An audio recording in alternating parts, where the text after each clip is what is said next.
Durant 2 jours, du 27 au 28 septembre 2022, la capitale gabonaise sera en ligne de mire à travers la gouvernance forestière urbaine en présence des représentants des villes du Cameroun, Centrafrique, Congo, Tchad, Sao Tomé et Guinée équatoriale, à l'initiative de l'édile de la commune de Libreville, Christiane Mba Ndoutoum, présidente de l'AVAC, ayant pour chapelet construction d'une vision de gouvernance forestière urbaine.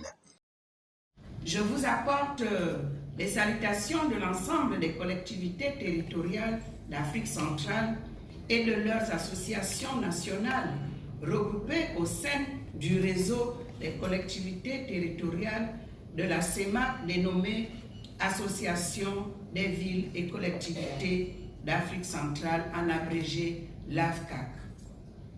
Pour mémoire, l'AFCAC a été portée sur les fonds baptismaux lors de la conférence des maires des capitales et des grandes métropoles d'Afrique centrale tenue du 25 au 26 octobre 2017 à Libreville. L'opportunité de la création de cette association tient de la volonté des villes suscitées de conjuguer d'une part leurs ressources humaines, matérielles, financières et intellectuelles dans un élan de solidarité intercommunale fondé sur un partenariat international efficace. Et d'autre part, de mutualiser leurs efforts afin d'assumer leur mission de promotion de développement économique, social, sanitaire, éducatif, culturel et sportif, tout en intégrant leur rôle dans la réalisation de l'agenda 2063 de l'Union africaine qui vise à promouvoir les actions nécessaires à l'atteinte des objectifs du développement durable ODD. Cette réunion du bureau est co-organisée avec l'Association internationale des maires francophones AIMF et bénéficie du support de l'Union européenne dans le cadre du programme SGA3. Elle sera précédée d'un atelier sur le thème des forêts urbaines et périurbaines. Elle vise d'échanger sur la stratégie de développement de l'AFCAC et de définir un plan d'action pour l'année 2023. Face aux enjeux économiques, sociaux et environnementaux de la sous-région, cette rencontre de convergence de forces offre aux maires d'affûter les armes face à la croissance d'urbanisation. La démarche qui nous réunit aujourd'hui s'inscrit dans le suivi de la première COP des villes, tenue à Abidjan en juillet dernier, afin de faire valoir la force des frappes des collectivités locales pour apporter des réponses qui lient justice sociale d'un côté et justice environnementale de l'autre. Et tout cela sous l'impulsion de Madame Anne Hidalgo, maire de Paris et présidente de l'Association internationale des maires francophones.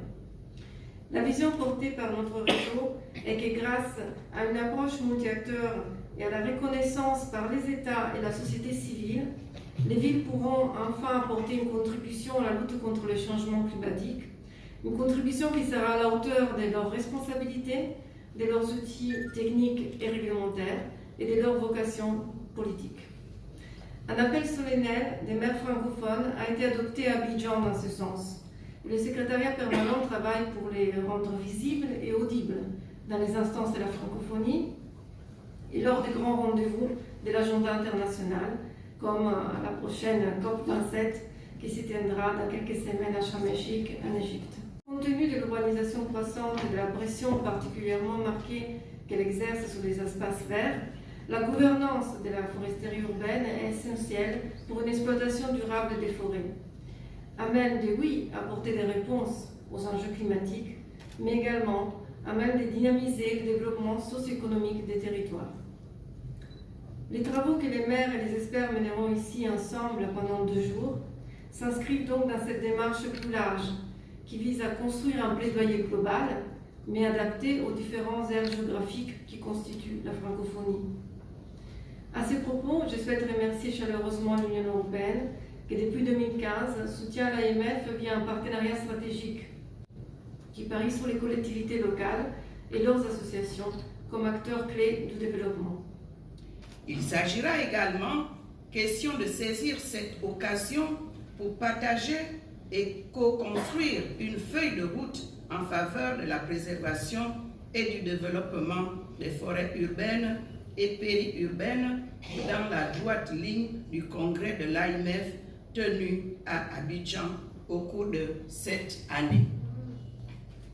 À cet effet, je tiens à remercier l'AMF et sa présidente, Madame Anne Hidalgo, maire de Paris, ainsi que l'Union européenne pour avoir apporté leur appui technique et financier en vue de l'organisation et la réussite de ces travaux à Libreville.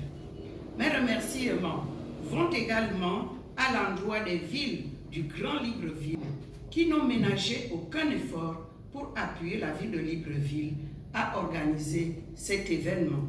C'est aussi l'occasion de rendre un vibrant hommage aux plus hautes autorités gabonaises, en tête desquelles son Excellence M. Ali Bongo Ondimba, président de la République, chef de l'État, pour son leadership dans la conservation de la faune et de la flore africaine. Nous notons que pour cette première journée du 27 septembre 2022, les enjeux, perspectives et genèses ont permis aux participants de mieux comprendre le bien fondé de la vision de gouvernance forestière urbaine. Au finish, le 28 septembre fera tomber le rideau de cette rencontre dans une ambiance bon enfant.